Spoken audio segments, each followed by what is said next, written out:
Hi, guys. Welcome back to Save Black Girl Reads, where I am your host, Ariel, the best friend in your head that you never thought that you needed, but you are so glad that you have. Welcome back.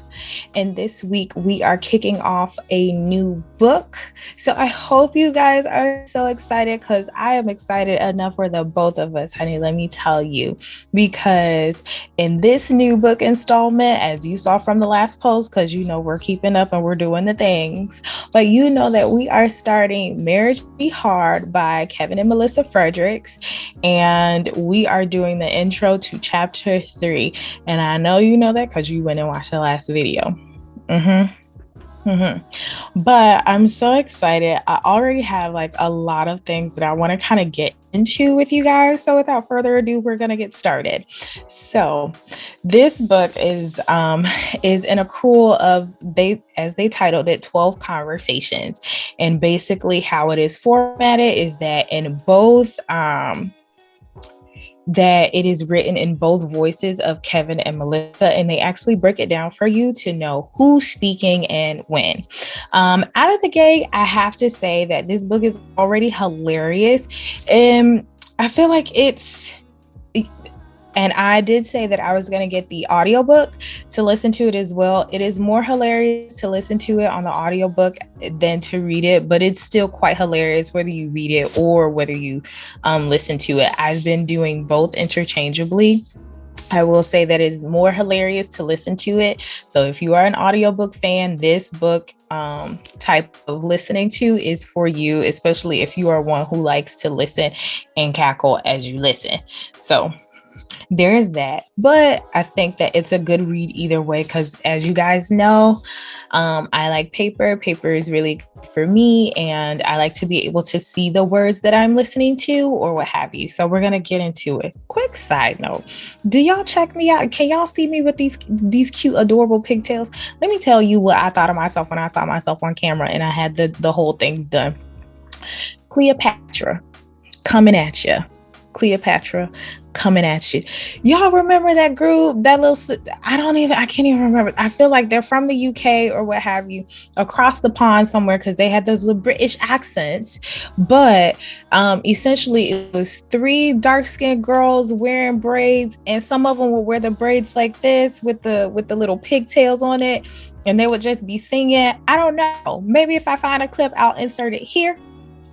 But if not, girl, this is what I'm giving myself. I am giving myself nostalgia of Cleopatra coming at you from like circa early 2000s, late 1990s. Just wanted to put that out there. But anywho, we are not talking about me. Stay focused, girl. You always trying to get off the notes.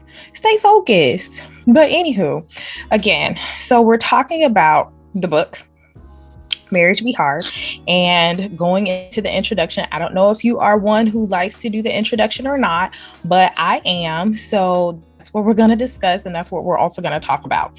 So in terms of the introduction, Kevin and Melissa are giving this whole telling us of why they entitled the book Marriage Be Hard. That was like one of the main points that they took away. And they talked about how they named it Marriage Be Hard for 2 reasons.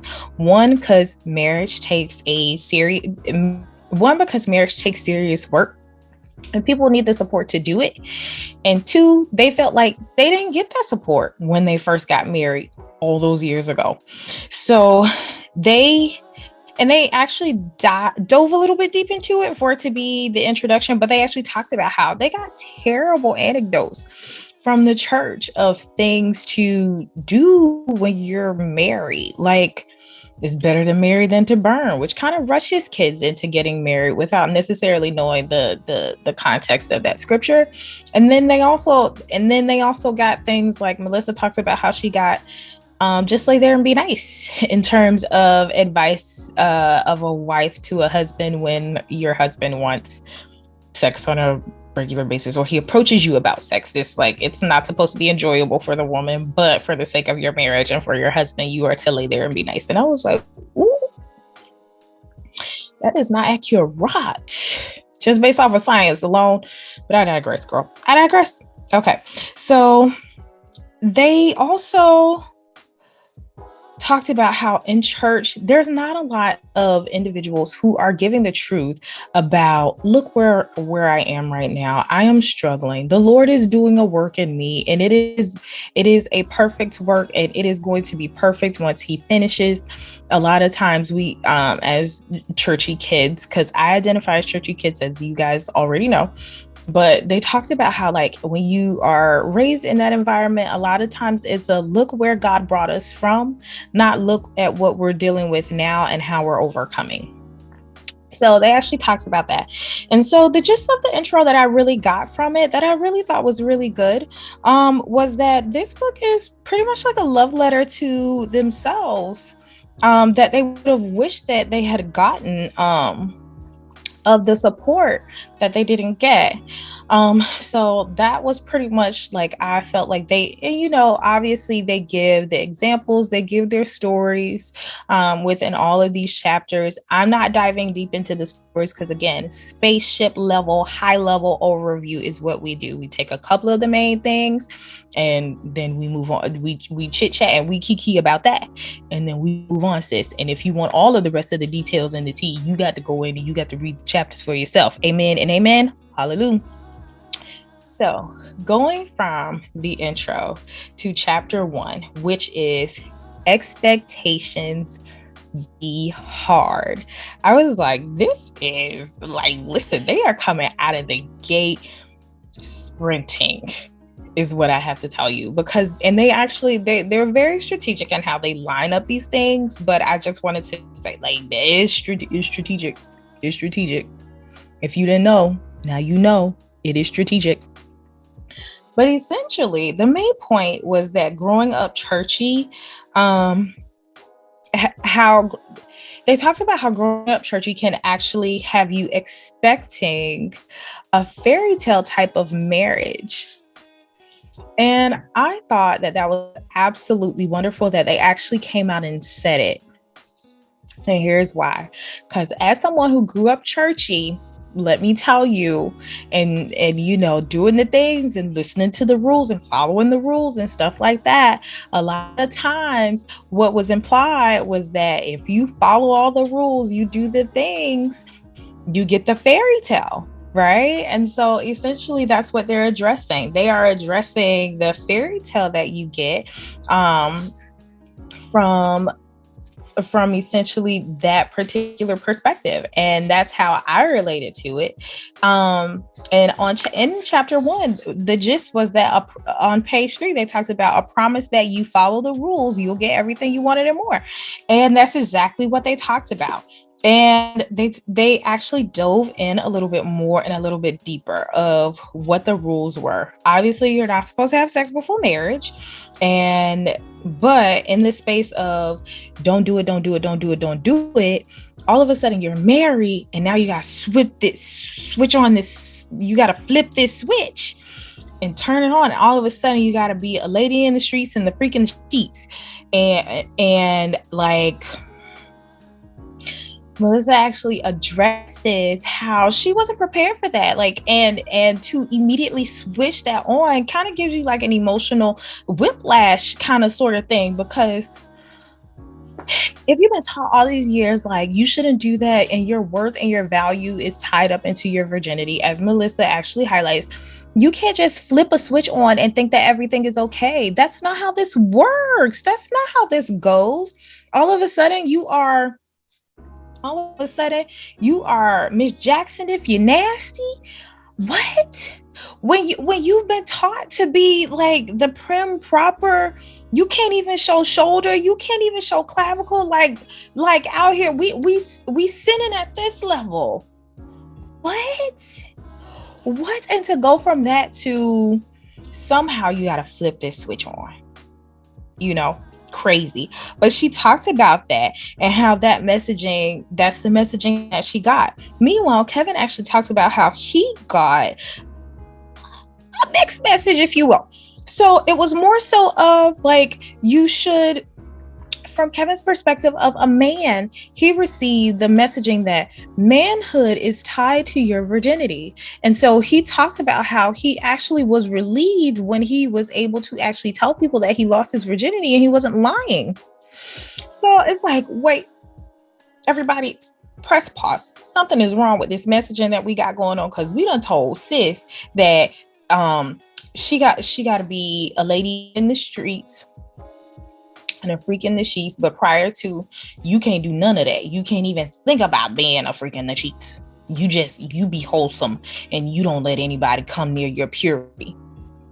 Meanwhile, you got the young man who's like, purity's for you, but also manhood is you lose the virginity before, so you know what you're doing, right? So they addressed it.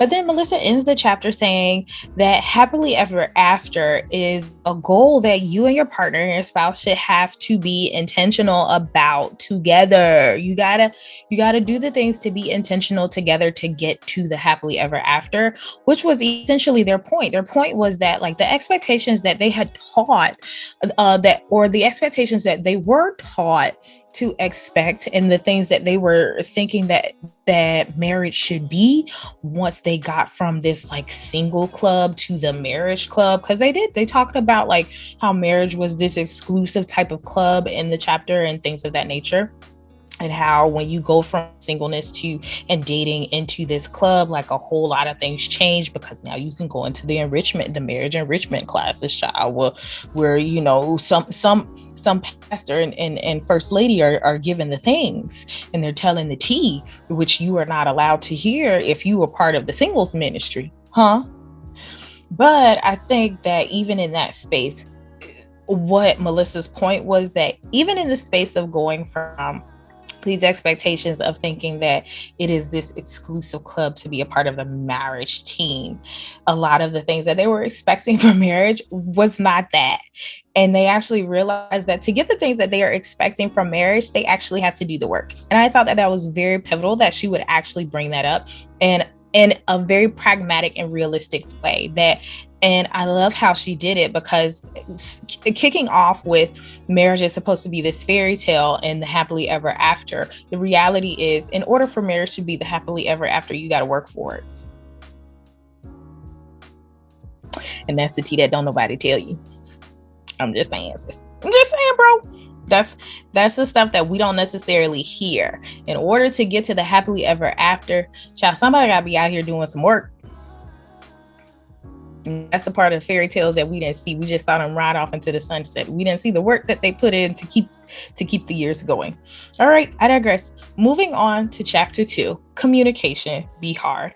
So one thing I noticed is that chapter 2 is actually their longest chapter. I actually went in, I don't know if you guys do this, but I did it for this particular, because I noticed that they parked here for a while. And I saw that this chapter was actually like 30 something pages, where like their average page count, don't ask me how I know, but their average page count was somewhere around like the 13 to 16 pages mark. This chapter was double that. And I think that they gave this chapter what was needed, and they parked here simply because it talks about communication. And one thing that they actually highlight is that communication affects every aspect of your relationship, not just a particular one. And so I was like, the fact that they actually highlighted that, and it's on page 18. If you don't believe me when I say that that's what they said, it's on page 18 where they talked about it. But in this chapter, they actually talk about communication and whether or not your communication is effective or not. And so then they go into the definition of defining effective communication. And they also provide examples of how neither one of them were actually effectively communicating, and how they actually learned this lesson from the stuff that they didn't do. Kind of get it? Got it? Mm-hmm. They learned in reverse. Didn't nobody tell them they had to actually hit the wall. Mm-hmm. So basically, Kevin brings up buying a car for Melissa without consulting with her. How did he think that was reasonable? I do not know, but he did. And Melissa talks about how she refused to go to an event based off of She refused to go to an event with Kevin based off of being hurt by him not attending an event with her. And so I thought that it was very, very interesting that they actually kind of pointed out to some of their examples that they were like, yeah, in this particular area, I fumbled the ball, and here is how. And I thought that they actually gave great tips on effective communication that they've learned from some of these situations. I think Melissa has a great um, kind of 3-step process that she talks about of effective communication with your partner. And she talks about how it requires honesty, transparency, and vulnerability. And she really goes into it, deep dives, give you from the perspective of the example. She gives you what it actually means to just be honest, what it would look like if you are honest and transparent, and what it would actually look like if you were honest, transparent, and vulnerable all at the same time. And I think that in the space of her giving those examples, we really walk away with a really good framework of how to really approach a partner about some of the things that we're dealing with. Kevin, on the other hand, gives great tips about being emotionally and being emotionally aware of your partner and being aware of their feelings. And I thought that that was a really good example as well. And he talks about how, sometimes your partner says something and you take it at face value, and that may not actually be the messaging that they want to get across. But again, going back to Melissa's example of, you got to be honest, you got to be transparent, you got to be vulnerable in some of these things. And sometimes we are not ready to do that. Sometimes we are still angry, we are still mad, and we want to sit in that a little bit too long, or we are giving mixed messages about how we are feeling, and so it doesn't kind of read. And then when we actually tell our partner that this is how I'm feeling, our partner actually takes that for face value and just kind of lollygags and tiptoes to the tulips, and they don't realize that you're mad. So I think that he actually addressed that very well. They also addressed some of the mixed messaging that they both entered into with marriage, and they also walk us through they walked us through 4 solutions to roadblocks that could possibly inhibit effective communication. I'm not going to list them all. You got to go get the book to get the solutions, but they are really good. I can name maybe like a couple, and then you go find the other 2. So one of the solutions is essentially to, if you find yourself getting too upset in the moment, take a break. And that is a really good one. And I can't remember the other one. So again, we're just going to kind of move on. Girl, go listen to it. They tell you all about it. But essentially, I felt that this chapter was just extremely robust, and how they, like, Kevin and Melissa really held your hand, walked you through step by step of how you could really better improve on effective communication by way of the things and the examples that they provide. And they also talk about like who was affected, how they were affected, things of that nature, what to kind of avoid in the pitfalls. And I see why this chapter is actually twice as long as the other chapters, because it is so chock full of all of this goodness and good information. And they really do take you step by step, walk you through their examples of what happened, and from like start to finish. And they toggle it. I like the fact that they kind of like did like this kind of tennis serve back and forth, like, okay, well, now it's your turn, and here's your turn, and here are the things. Even in the same situation, they're giving their perspectives of what happened, what could have happened to actually and how effective communication could have actually given this a different type of outcome than what it was. Okay. So I thought that was really good. Now going on to chapter 3, which is sex be hard. And I noticed that they are really taking your 3 major things, your expectations, how you communicate, and the sex topics. They are taking like the 3 big topics in the first couple of chapters, or the first few chapters, because they were like, you know what, out the gate, boom. But in the main messaging of chapter 3, it's basically their main messaging that they're wanting you to take away is that you can be a Christian and still have a healthy relationship with sex. And I think that that was very well said. I think it's like the first page of chapter 3 is when they actually highlight it, but then they go on to expound with it a little bit further throughout the chapters, as they also address 3 of the promises that were either implicated or actually directly declared from the purity movement in which both of them grew up in. So they go over 3 promises that they received about being in the purity movement, and how it's a lot. Starting from number 1, being more desirable, or you being more desirable if you are a virgin. And so we actually go to, if you go to, now we fixing to get into the text, child, but I thought that it was very interesting that Melissa would actually highlight that the example of this promise is when her pastor is giving this teaching through chewing gum of you are more desirable if you are a virgin. And so he's like, does everybody want this chewing gum? And then he takes it out of the wrapper, he chews it, he pulls it back out, and he's like, y'all still want it? Now that it has my saliva and all of this stuff and da da da da da da. And I was like, oh wow.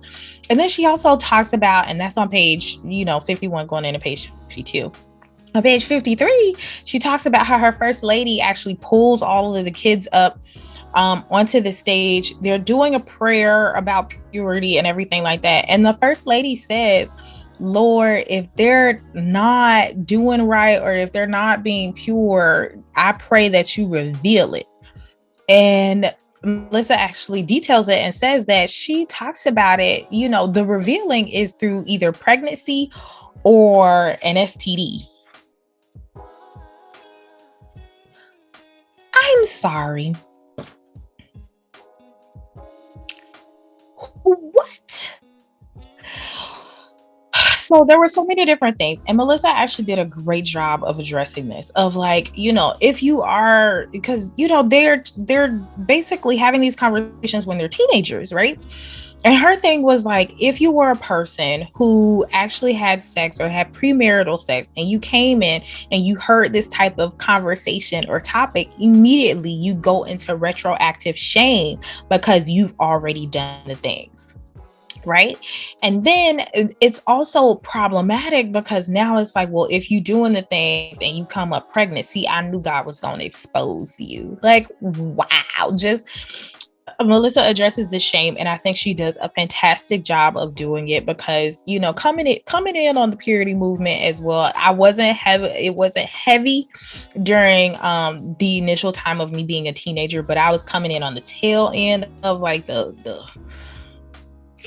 pushing of the purity movement and saving yourself for marriage, and you're gonna catch an STD, and or you're gonna get a baby, and just the scaring you into not having sex. And wow. So the things that she's talking about, I definitely can resonate with. Not to the point where your first lady get up and pray that God expose you, because that's wild. But yeah, just some of it, yes. Okay. Another one of the promises that they addressed was like you get a guaranteed healthy sex life after you say I do, if you wait until marriage. Right. And so they address this promise on page 59 and pages like 59 to 61.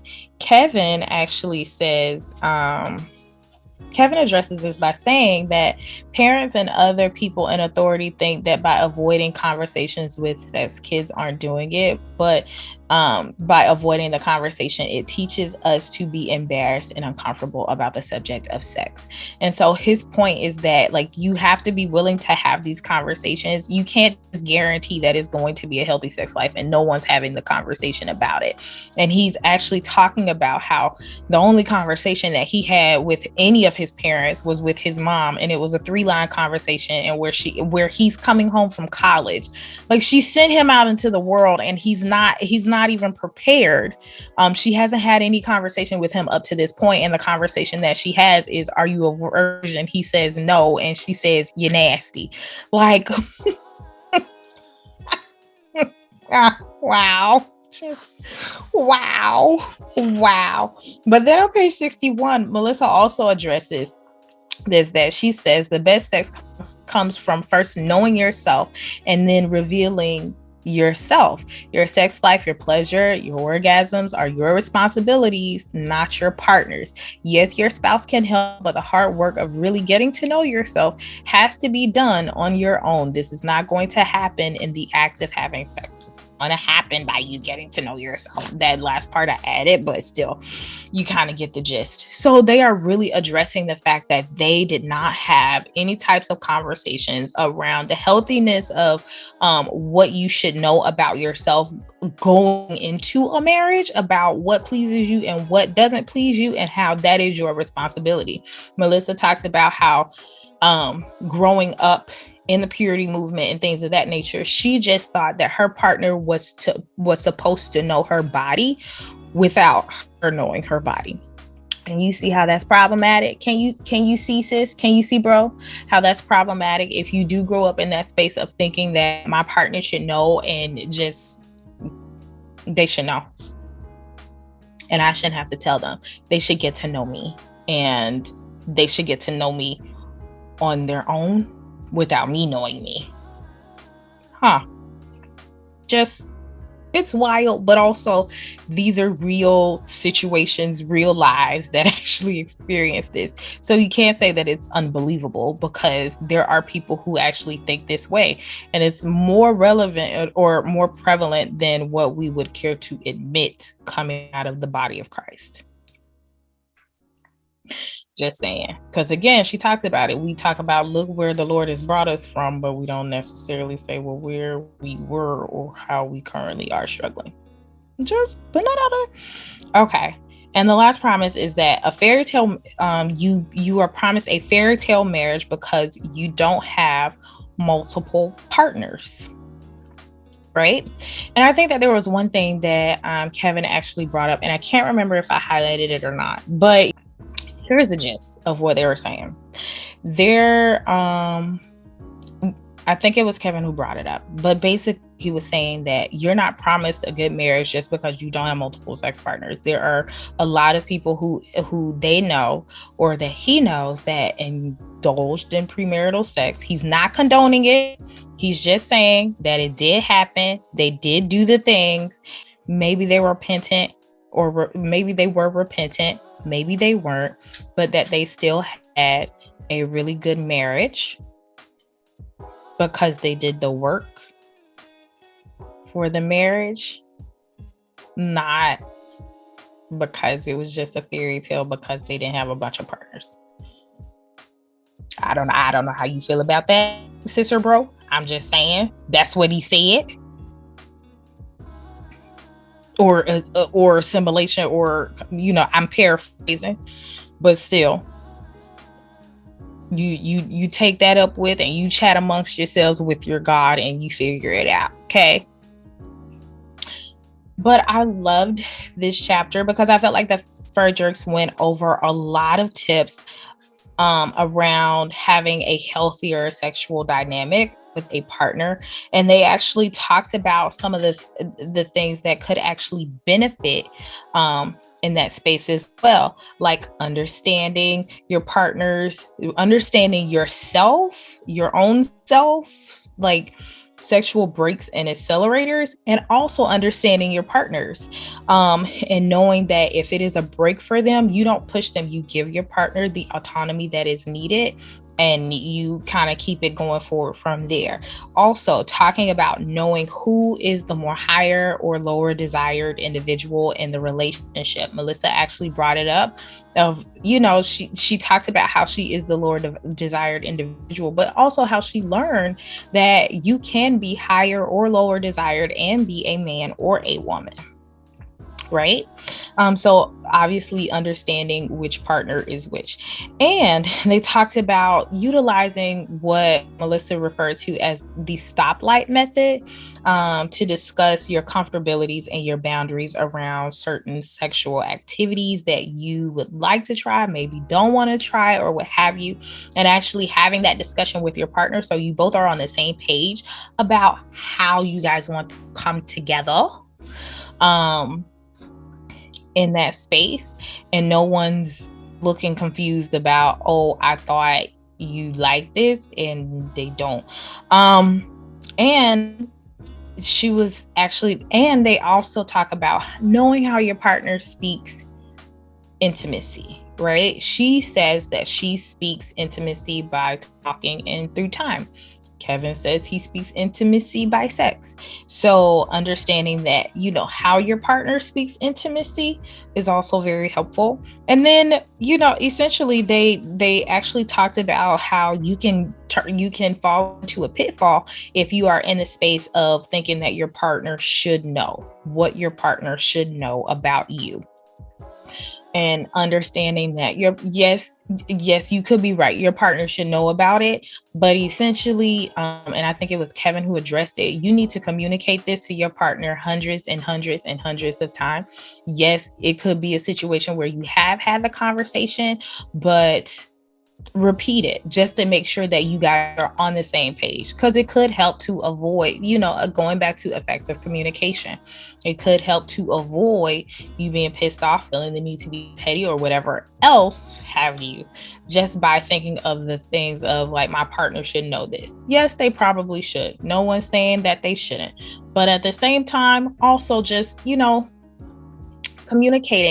overly communicating could also be helpful. And actually, even if it's not helpful, it puts you in a better position of not necessarily assuming that your partner knows. And obviously Kevin did the anomaly of, what assume means, all of that good jazz. So that's the intro to chapter 3.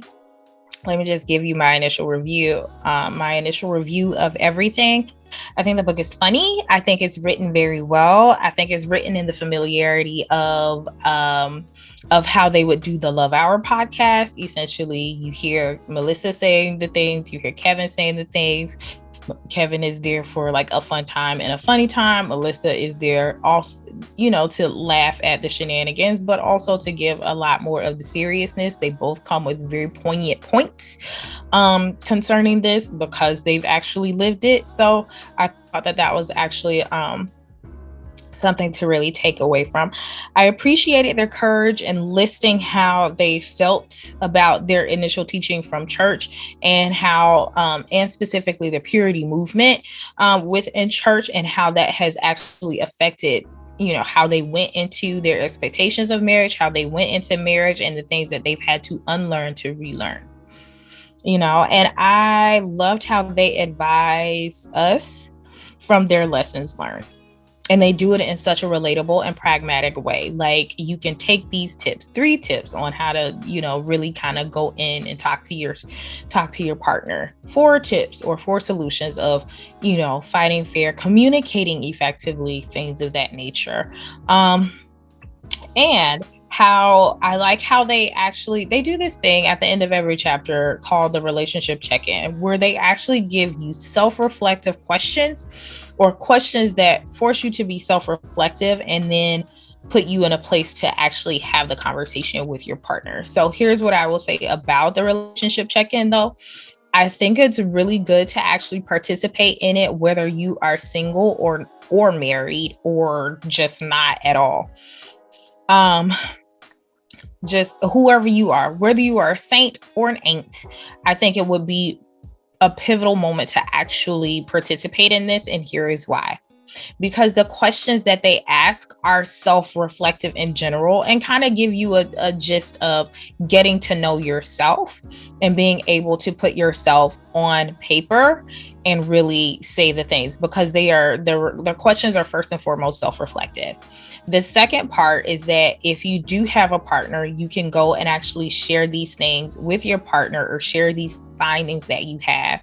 And you can actually have your partner also participate and share his findings of what he's realized or what she's realized about being in relationships, self-reflecting, and also being in relationship with you. That's all I'm saying. It's a really good, like, those relationship check-ins at the end of the chapter are pretty, some of them obviously are not going to apply to those of us who don't got the person. But then there are other questions that are going to apply.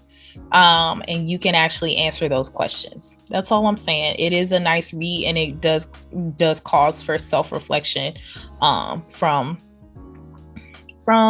anybody who reads the chapter. Okay, and I will just say this: I'm enjoying the book so far. It's a really good read. It's funny to listen to and to read it. So take your pick. Both are entertaining. I think I laugh aloud more often when I'm listening to it versus when I'm actually reading it and shuffling through the pages, but I actually like reading the pages. So it's still a good read, and it's still pretty funny even still. But I think it's a funny, serious book. Like, they give you the comedic relief, but then they follow it up with, like, okay, here's the real things that you actually need to practice. So I thought that they did very well in the strategicness of that.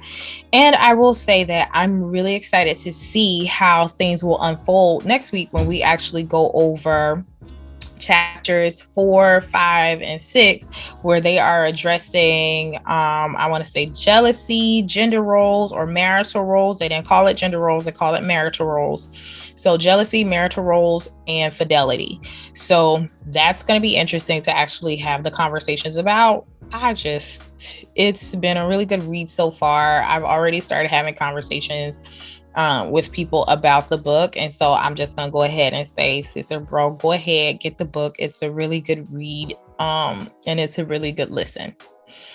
Those are my initial thoughts of the review. So there you have it. I'm excited to go over chapters 4, 5, and 6 next week, because we're talking about a lot here. We're talking about jealousy. We're talking about marital roles, because that's a big one too. Who's going to do the things?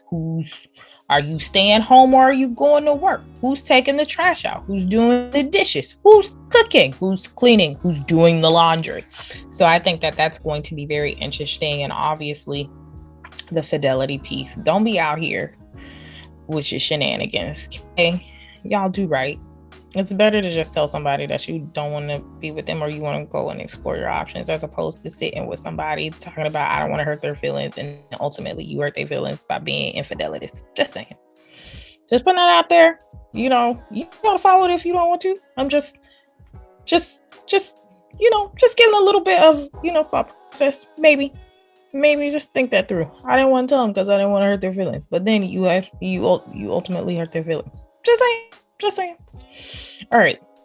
So this has been a fantastic read already. I'm really excited to see what next week has to offer. So until then, Saints and Saints, I'll see you in the next video. Bye.